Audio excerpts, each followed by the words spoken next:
ce n'est pas déjà fait, prenez un instant pour vous abonner à notre page et n'oubliez pas de cliquer aimer avant la fin de l'enseignement.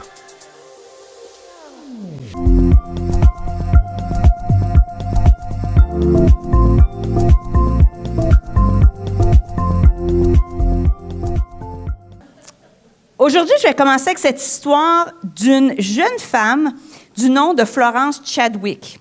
En 1952, elle s'est lancé le défi, un défi qui était complètement historique, celle de traverser à la nage les 42 kilomètres qui séparent Catalina Island de la côte de la Californie. Ce jour-là, la mer était vraiment glaciale et le brouillard était au rendez-vous. Le brouillard était si dense qu'elle ne voyait même pas plus que 2 mètres devant elle. Elle a nagé plus de 15 heures sans relâche. Complètement désorientée, elle ne voyait pas le bout, elle ne savait pas où est-ce qu'elle était rendue, elle a décidé d'abandonner. Quand on l'a sortie de l'eau, elle a découvert qu'elle était à moins d'1 kilomètre du rivage. Plus tard, elle a dit cette phrase qui est devenue célèbre maintenant. « Je n'ai pas abandonné à cause de la fatigue. J'ai abandonné parce que je ne voyais plus le rivage. » C'est important, hein? Elle n'a pas abandonné parce qu'elle n'était plus capable. Elle a abandonné parce qu'elle ne voyait pas le bout. Est-ce que ça vous a déjà arrivé dans votre vie que vous ne voyez pas le bout? D'une situation, d'une épreuve. Je ne vois pas le rivage, Seigneur. Hein? Mais savez-vous quoi? C'est exactement où est-ce que les disciples se trouvaient dans Marc 6. Ils n'avaient pas cessé de croire en Jésus, mais il y avait du brouillard, qui était de la fatigue, de la déception, des peurs qui venaient obscurcir leur vision. Alors, tournez avec moi, allez chercher dans votre téléphone Marc, chapitre 6, versets 45 à 53. Et avant d'aller plus loin, laissez-moi vous mettre en contexte. Voici les faits saillants de Marc 6. Jésus vient d'être rejeté à Nazareth, qui était sa ville natale.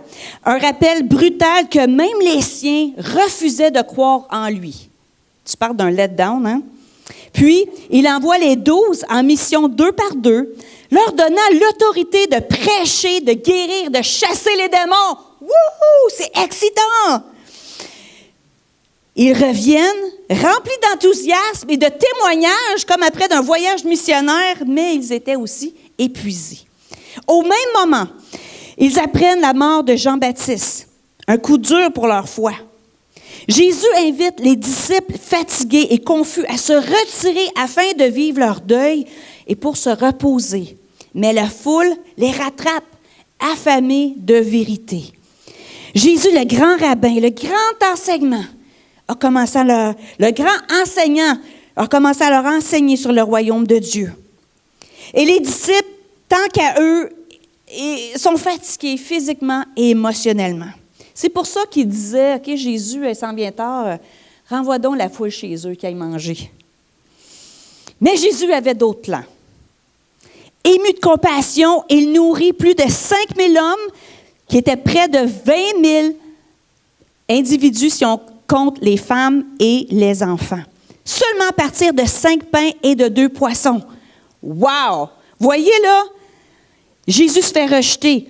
Les gens, les disciples, ils partent en voyage missionnaire, ils ont plein de témoignages, plein de guérisons, la mort de Jean-Baptiste. Et maintenant, Jésus vient nourrir la foule. Enfin, celui qui va délivrer le peuple de l'Empire romain est venu. Et les disciples se trouvent au beau milieu de l'action. Mais ils participent aux miracles, ils en font partie, c'est excitant. Vous savez, les disciples, c'était l'entourage de Jésus. L'équipe d'élite, le cercle intime de l'homme le plus connu, le plus attendu dans l'histoire de l'humanité. Comprenez que leur popularité grandit aussi avec celle de Jésus. Lorsqu'ils vont au restaurant et la dame au comptoir lui dit « Toi, Pierre, tu n'es pas un disciple de Jésus? » Pierre, il dit « Ah oui, moi je le suis. » La madame devait lui dire « Ah, ton rabbin, il emmène plein de monde à mon restaurant. C'est bon pour ma business. Je vais vous donner de la nourriture gratuite. Puis on va faire un petit selfie, puis on va le mettre sur le mur de notre restaurant pour savoir que les disciples ont passé par là. » leur renommée a grandi aussi. J'imagine qu'après la multiplication des pains, tout ce que les 12 disciples voulaient faire, c'était de célébrer ensemble autour d'un bon feu de camp et chanter « We are the champions, my friend ». Ils sentaient vraiment au bout. Comprenez-vous? L'euphorie du moment. Mais encore là, Jésus avait une autre idée en tête. Et c'est là qu'on se retrouve dans Marc 6, versets 45 à 53. On va lire ensemble. Aussitôt après le miracle des pains, Jésus pressa ses disciples de remonter dans le bateau pour qu'ils le précèdent de l'autre côté du lac, vers Bethsaïda, pendant que lui-même renverrait la foule. Après l'avoir congédié, il se rendit sur une colline pour prier. À la tombée de la nuit, le bateau se trouva au milieu du lac et Jésus était resté seul à terre. Il vit que les disciples avaient beaucoup de mal à ramer. Il les a vus, là. Il vit que les disciples avaient beaucoup de mal à ramer, car le vent leur était contraire. Seulement vers la fin de la nuit, il se dirigea vers eux en marchant sur les eaux. Il voulait les dépasser. Mais quand ils virent marcher sur les eaux, ils crurent que c'était un fantôme et se mirent à pousser des cris. En effet, tous l'avaient perçu et étaient pris de panique. Aussitôt, Jésus se mit à leur parler. Il dit, « Rassurez-vous, c'est moi, n'ayez pas peur. » Puis il monta auprès d'eux dans le bateau. Aussitôt, le vent tomba. Ils furent frappés de stupeur, car, c'est ça le point, OK? Car ils n'avaient pas compris ce qui s'était passé au sujet des pains. Leur intelligence était aveuglée. C'est comme si Marc écrit son évangile puis il nous laisse un peu sur un suspens. Qu'est-ce que les disciples n'avaient pas compris? C'est quoi le rapport? C'est quoi le lien entre la multiplication des pains et entre Jésus qui calme la tempête?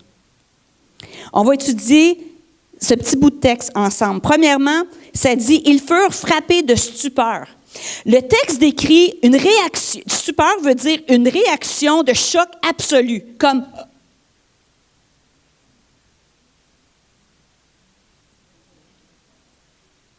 c'est ça. C'était long.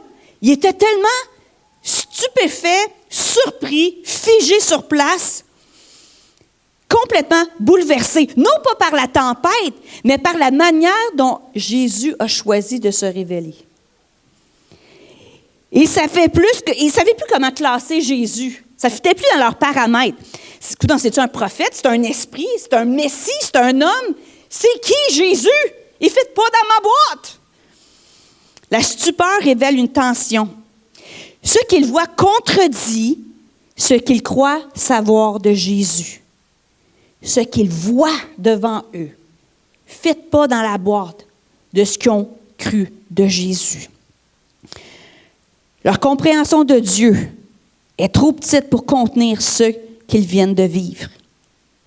Deuxièmement, on continue dans le texte. Ils n'avaient pas compris ce qui s'était passé au sujet des pains. Alors, Marc relie la scène de la mer au miracle de la multiplication des pains. Autrement dit, leur incompréhension du premier miracle explique leur panique dans le second. Voici ce que les disciples n'avaient pas compris. Le miracle des pains n'était pas seulement un geste de compassion, mais une révélation d'identité. En multipliant le pain dans le désert, Jésus refaisait le geste de Yahweh, de Dieu nourrissant Israël dans le désert avec la manne. Il montrait qu'il était le Dieu du désert, celui qui pourvoit, qui nourrit, qui soutient son peuple. Et pourtant, on parle d'un concept que les Juifs connaissaient très bien. En fait, ça faisait partie des textes qu'ils chantaient régulièrement. On trouve ça dans Psaume 78, versets 23 à 25, qui dit « Il commanda aux nuées d'en haut et ouvrit les portes du ciel. Il fit pleuvoir sur eux la manne pour nourriture. Il leur donna le blé du ciel. » Alors, c'est quelque chose qu'ils chantaient régulièrement. Ils se rappelaient constamment comment Dieu avait pourvu la manne miraculeusement dans le désert. Aussi, en Psaume 105, verset 40, dit « Ils demandèrent, Et il fit venir des cailles et il les rassasia du pain du ciel. L'intervention divine miraculeuse, le pain du ciel. Mais les disciples ne l'ont pas vu. Ils ont vu le miracle, mais pas la manifestation divine. Ils ont vu une action puissante, mais pas une proclamation de son identité. Dans le bateau, ils ont manqué le bateau. On continue dans le texte. Leur intelligence était aveuglée. Le mot grec ici signifie endurci. Leur cœur était pas seulement aveuglé, leur cœur était endurci, insensible. Un autre terme, devenu opaque. C'est intéressant, hein? Le cœur, la vision, la perception de ceux qui aimaient Jésus le plus sur la terre était devenu complètement opaque. Il est souvent utilisé dans la Bible pour décrire un cœur fermé à la révélation spirituelle. Ce n'est pas seulement une ignorance intellectuelle, ils ne savaient juste pas. C'était une cécité spirituelle. Leur esprit ne peut pas encore saisir la pleine vérité de qui est Jésus. Et en d'autres mots, ils ont vu le pain, mais pas le pain de vie. Ils ont vu le miracle, mais pas le Messie. Ils ont vu la main de Dieu agir, mais pas le cœur de Dieu révélé, incarné, manifesté. Marc nous montre ici le contraste entre la révélation et la perception. Dieu se révèle, mais comment faut-il? Mais encore, il faut avoir des yeux pour voir ce qu'il fait. Le miracle des pains était une théophanie cachée. Ce que ça veut dire en théologie, c'est une représentation de Dieu incarné en se manifestant sous une forme humaine. Les disciples, eux, restent prisonniers de leur présupposé messianique. Ils s'attendaient à un libérateur politique, mais pas à un Dieu incarné. Et voici le résultat. Leur cœur était devenu endurci.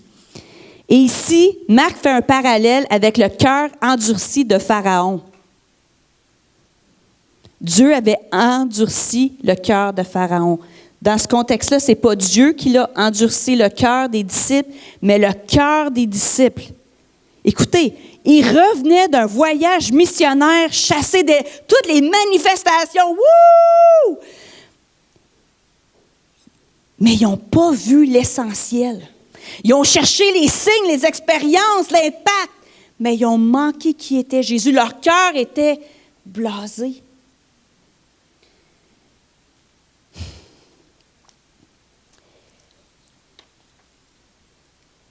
Encore, ils étaient épuisés et sous le choc après la décapitation de Jean.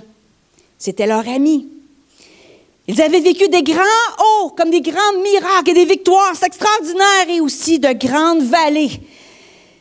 La tristesse, de la colère, de la peur, de la confusion. Juste, Seigneur, pourquoi est-ce que tu as laissé ton cousin, notre ami, mourir? Puis je suis désillusionnée. Je fais des affaires pour toi, mais ma relation avec toi, j'ai perdu ma perspective spirituelle. Ce qui nous amène à nous aujourd'hui. Est-ce qu'il se peut que notre cœur puisse être insensible, un peu blasé et même endurci? Imaginez, là, les disciples, avec tous les exploits qu'ils venaient de faire, la Bible dit, malgré la multiplication des pains, ils n'étaient même pas capables de reconnaître, de discerner qui était Jésus, la puissance de Jésus. Quand notre cœur est dur, même un miracle ne suffit pas à nous convaincre. C'est pour ça que Jésus, à un moment donné, il a dit, je ne vais pas vous donner plus de miracles parce que vous ne voulez pas croire de toute façon.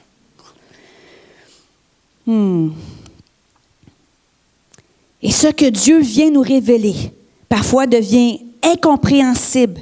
Ce n'est pas par faute de preuve, mais par faute d'ouverture. Ce passage nous enseigne que la révélation de Dieu ne dépend pas de la grandeur du miracle, mais de la condition de nos cœurs. Ils ont vu le pain multiplié, mais pas le pain descendu du ciel. C'est un paradoxe, hein? Puis c'est pour ça que Jean prend le temps, Marc prend le temps de choisir ces mots pour faire des parallèles que nous, on doit aller plus en profondeur, sinon on peut passer à côté de la révélation, nous aussi. Et voilà que Jésus rentre dans le bateau, la mer se calme. Évidemment, il y a quelque chose que les disciples n'ont pas compris. Et lors qu'ils vont à leur destination, ils arrivent à Capernaum, Jésus enseigne dans la synagogue et il conclut son discours avec ces paroles. « Ce n'est pas Moïse qui vous a donné le pain du ciel, mais mon Père. » Et là, il dit dans Jean 6, « Je suis le pain de vie. » Au cas que vous n'auriez pas catché encore, au cas que tout ce que j'ai fait, tout ce que j'ai dit encore, ce n'était pas assez évident, Jésus le dit clairement. Je suis le pain de vie. Le pain descendu du ciel. Autrement dit, je suis Dieu incarné. Jésus ne disait pas, oui, je suis là pour nourrir vos âmes. Ce n'est pas vraiment ça qu'il dit. Oui, mais pas vraiment. Il dit, je suis Dieu incarné. C'est ça qu'il n'avait pas compris encore. Celui qui nourrit non seulement le corps, mais l'âme éternelle. Voici quelques signes que nos cœurs peuvent être endurcis. Et je le dis avec un m'incluant là-dedans, parce que c'est toutes des choses, des circonstances qu'on peut vivre chaque jour de nos vies. Mais c'est important d'être alerte, parce que quand ces choses arrivent dans notre vie, quand nos raisonnements on commence à avoir ce genre de raisonnement-là, notre cœur commence à s'endurcir une couche à la fois, une déception à la fois, une peur à la fois. Puis on se réveille un jour et on manque le bateau. Alors, vous êtes prêts? Vous êtes avec moi? Je sais qu'il fait plus chaud que d'habitude, hein? Il me semble qu'il fait chaud ici présentement. Mais vous êtes encore avec moi? Oui. OK. Les signes que notre cœur peut être endurci, c'est quand on ne comprend pas son identité. On cherche le pain, on cherche la provision, on cherche la bénédiction. Oui, Seigneur, envoie ta bénédiction, ta bénédiction, mais sans voir le pain de vie. On prie pour nos besoins, notre travail, notre santé, nos finances, mais on oublie que le plus grand miracle, c'est la présence de Dieu. Il y a quelques années, j'ai eu un accident d'auto où j'ai été 2 ans en douleur constante. Pendant 8 mois, le seul parallèle que je peux faire, j'avais des douleurs au dos, c'était des douleurs d'accouchement. Il n'y a pas rien d'autre. J'ai accouché 3 fois. Il n'y a rien d'autre que je peux comparer mon mal de dos que j'avais. Ça a duré 8 mois. C'était des longs 8 mois. Vous comprenez, là? C'était long. Puis le seul moyen que j'étais capable de m'endormir, c'est en me couchant. On avait un foyer à gaz, puis je me couchais près du foyer. Puis Pascal disait, Caroline, ta peau va fondre. Faut que tu tasses du feu. Mais c'est la seule chose qui relaxait mes muscles, qui me permettait d'être capable de m'endormir, pas être en douleur. Voyez, parfois, on veut une guérison, une provision, mais on ne veut pas toujours passer à travers le processus que Dieu veut nous amener. À l'Église, on veut devenir des consommateurs de bénédictions au lieu d'être porteurs de révélations. Dieu ne veut pas juste nous nourrir aujourd'hui. Il veut nous apprendre à le reconnaître comme notre source. Seigneur, je ne veux pas juste ton pain. Je veux le pain de vie, le souverain sur ma vie. Ce matin, posez-vous cette question. Est-ce que je cherche davantage ce que Dieu peut me donner ou est-ce que je cherche à reconnaître qui il est? Dans mon accident d'auto, j'avais lu un livre. Et dans ce temps-là, j'étais directrice provinciale des églises, je voyageais beaucoup, je faisais des conférences, puis ça a arrêté très, très vite. Puis j'étais clouée au lit pendant longtemps. Et j'avais lu un livre qui disait ceci. Si la seule chose qu'on retirait d'être chrétien, ça serait de connaître la personne de Jésus. Est-ce que ça serait assez? Mais tu sais, le Seigneur, il nous pourvoit, il nous délivre, oui, il nous restaure, il nous bénit. Oui, tout ça, oui. Mais si on n'aurait rien de ça, si de toute la vie chrétienne, la seule chose qu'on aurait, c'est la présence du pain de vie dans nos vies, est-ce que ça serait assez? C'est facile de dire oui. Mais des fois, on dit, Seigneur, tu ne me guéris pas. Seigneur, je suis encore dans la chenoute financière. Seigneur, j'ai des attentes pour rencontrer, là. Et on va continuer à parler de ça. Justement, un autre signe que notre cœur, c'est pas nécessairement un signe, mais un chemin qui peut faire que notre cœur va être endurci, c'est quand on ne comprend pas le timing de Dieu, quand on vit avec des délais. Aimez-vous ça, des délais d'attendre? Les disciples ont été pris au milieu de la tempête, luttant pour maintenir leur bateau à flot et atteindre la sécurité du rivage. Selon le récit de l'Évangile de Marc, à la tombée de la nuit, Jésus leva les yeux de ses prières et vit ses amis en difficulté. Seulement à la fin de la nuit, il a décidé d'aller les aider. C'est une couple d'heures, là.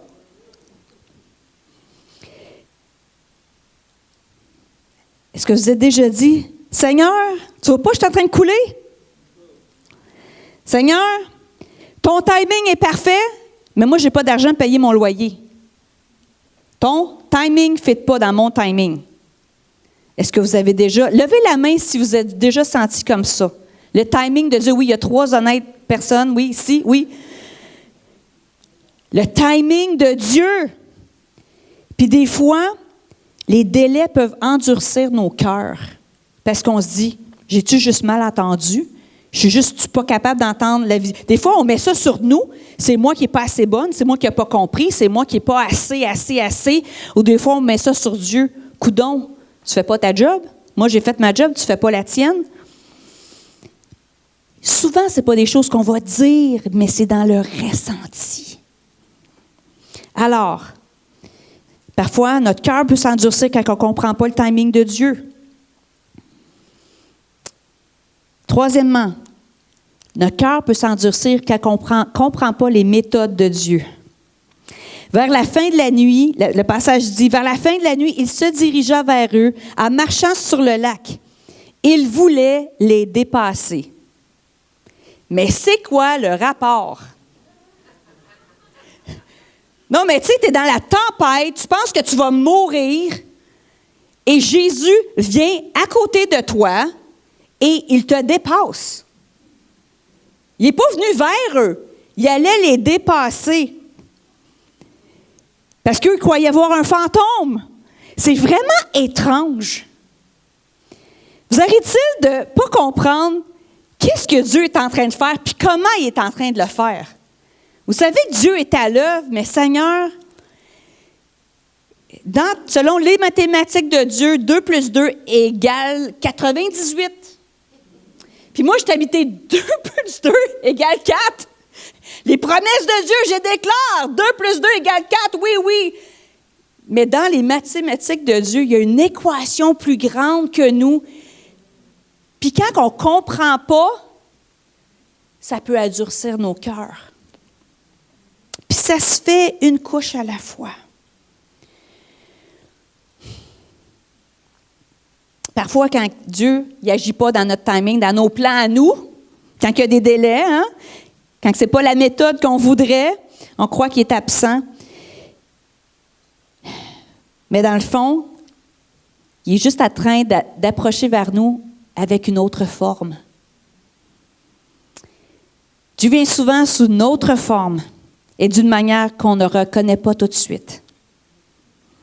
Frères et sœurs, ne rejetez pas la manière que Dieu agit dans votre vie parce que ça ne fit pas dans votre schéma.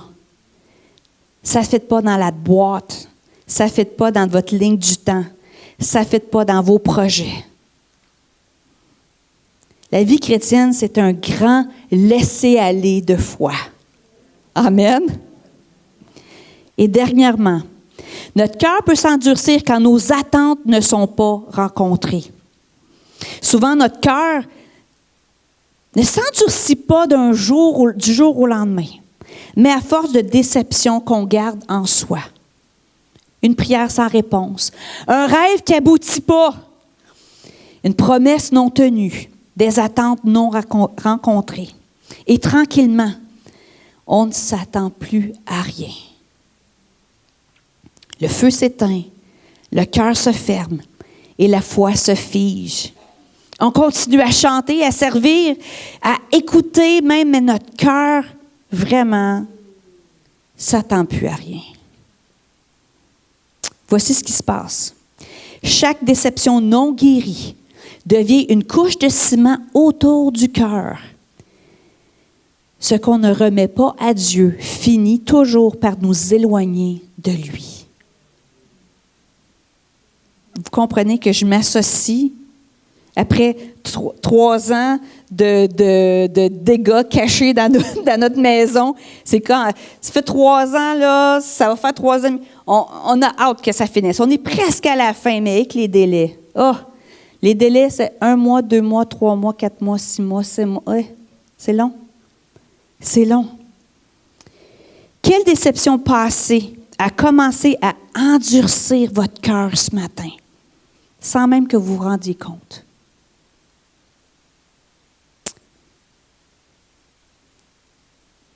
Là, vous dites, OK, Caroline, c'est bien beau, je comprends tout ça, mais quelle est la bonne nouvelle? On est ici pour la bonne nouvelle de l'Évangile, hein? Quelle est la bonne nouvelle? Quelle est l'invitation de Dieu pour nous aujourd'hui? Bon, on la trouve dans Ézéchiel 36, versets 26 à 27. « Je vous donnerai un cœur nouveau. Je mettrai en vous un esprit nouveau. J'ôterai de votre corps le cœur de pierre et je vous donnerai un cœur de chair.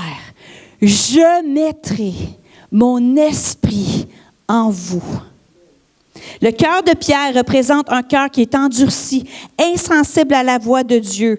Quand même on cherche Dieu, on ne l'entend plus.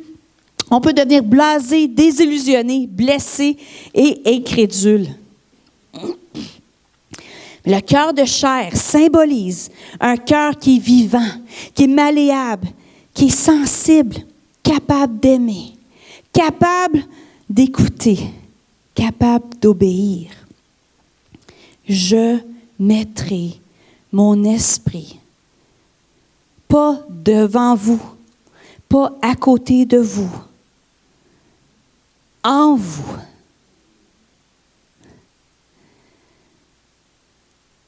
En vous.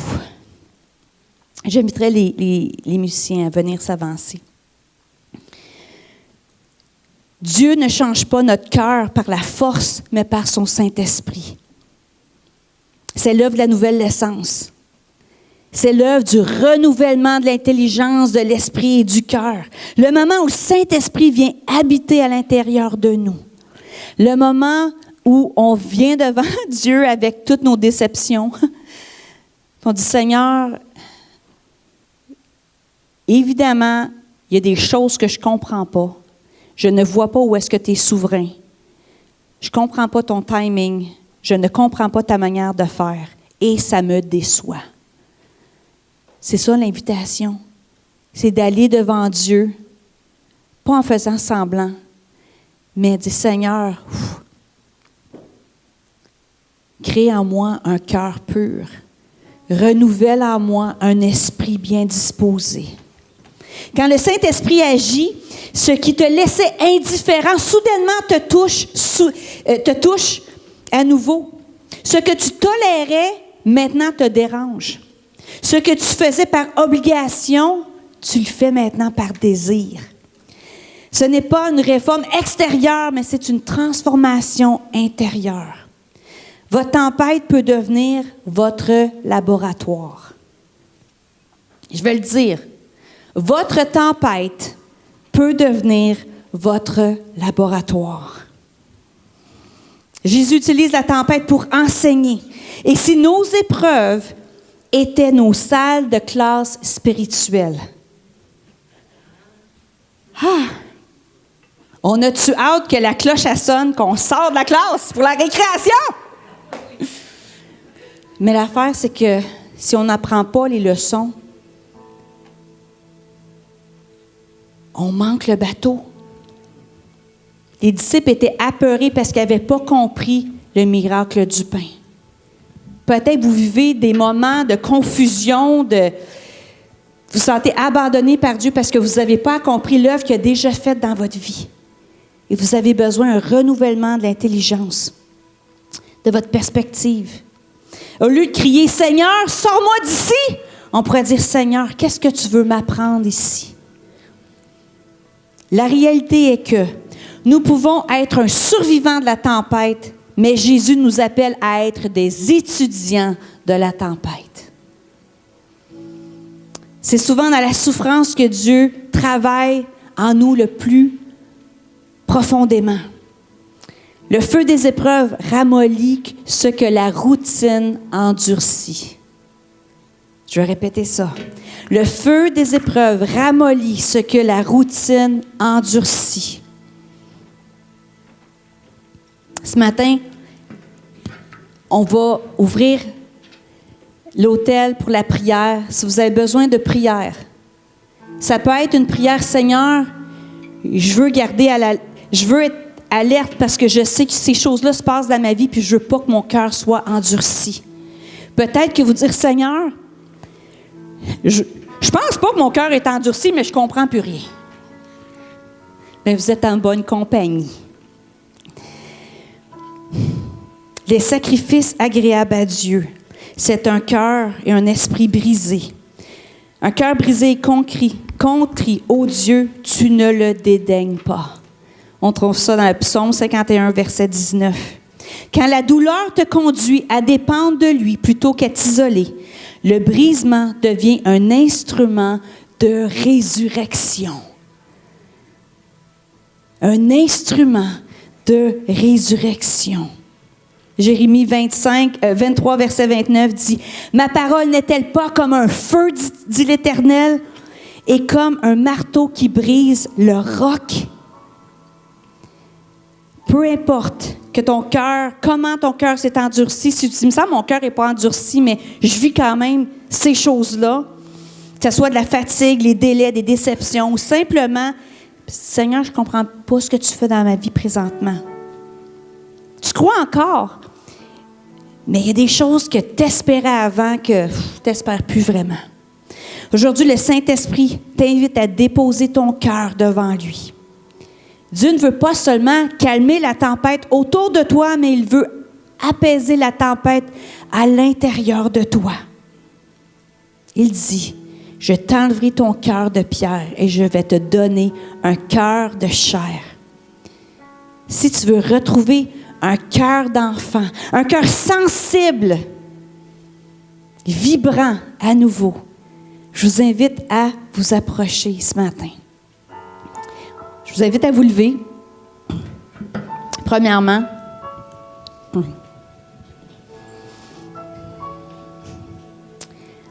si c'est pour vous, ce matin, je vous invite à vous avancer. Il y a des gens qui vont venir prier pour vous. Je demande à l'équipe de prière d'être prêt. Dieu change notre cœur de pierre en cœur de chair par son Saint-Esprit qui nous habite. Et si tu dis oui, moi, j'ai vécu, je ne comprends pas ce que Dieu fait, j'ai demandé un miracle, ça ne s'est pas encore réalisé, je suis dans une tempête, j'ai peur, je ne comprends pas les méthodes de Dieu. Je vous invite à vous avancer. Si vous dites, aujourd'hui, je veux me mettre à part afin que mon cœur reste sensible à la voix de Dieu, sensible à ce que Dieu veut faire dans ma vie, je vous invite à vous avancer. L'Esprit de Dieu est dans ce lieu pour venir libérer les captifs, renouveler les cœurs, donner la paix dans l'esprit.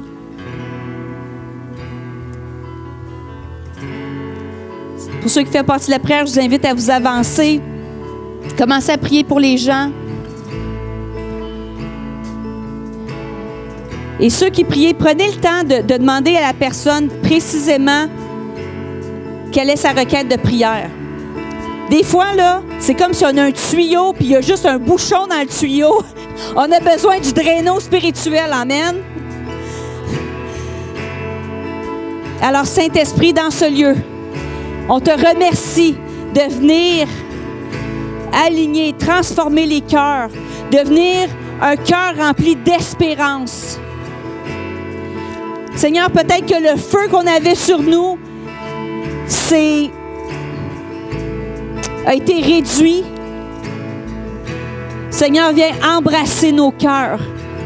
Saint-Esprit, viens te manifester dans ce lieu d'une manière puissante afin de restaurer les cœurs, de redonner la vie à ce qui est mort, Seigneur. Donne-nous une perspective qui est spirituelle, surnaturelle, Seigneur, afin qu'on ne manque pas le bateau sur ce que tu es en train de faire présentement. Amen.